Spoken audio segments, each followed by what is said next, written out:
Mestská časť Bratislava Staré mesto dostalo do správy tento pozemok na Šafarikovom námestí v polovici júla, a to od magistrátu hlavného mesta. Donedávna, respektíve aj teraz obyvatelia a návštevníci vnímajú tento pozemok, túto časť Starého mesta ako zanedbané územie.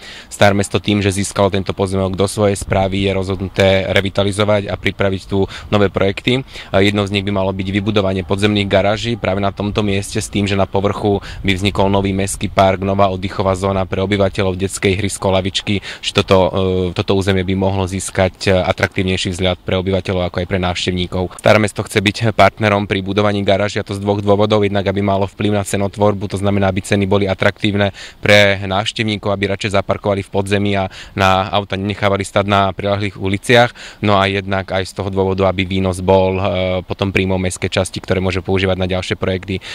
V prípade, že teda Staré mesto sa rozhodne vybudovať tieto garáže, bude vypísaná verejná obchodná súťaž, bude vybraný ten najlepší partner, ktorý dá najlepšiu ponuku, no a následne môže začať sa s realizačnými prácami.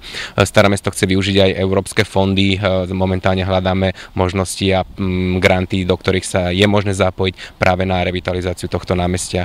Staré mesto ponúklo dobrovoľníkom, mladým aktivistom, aby tu postavili dočasný letný pavilón. Zatiaľ majú povolenie do polovice septembra s tým, že v tom pavilóne jednak obyvatelia sa môžu občerstviť, no a je to aj priestor pre mladých dizajnérov, umelcov, je to priestor na verejné diskusie. Je to vlastne ako keby taký ten, ako by som to nazval, genius loci tohto námestia. My sme chceli dať k tomu aj takú určitú metaforu, taký ten symboliku toho, že v podstate je to jedno z najstarších námestí tu v Bratislave, aj akože priestor len upadá, nie je to už jeden z najhlavnejších bodov v Bratislave, ale stále má obrovský potenciál toto námestie, a vlastne aj ten náš pavilón, ktorý tu máme, v podstate je to vlastne príležitosť pre mladých ľudí, od umelcov až po mladých podnikateľov, ktorí dokázali niečo vybudovať z ničoho, vlastne ukázať to, čo dokázali.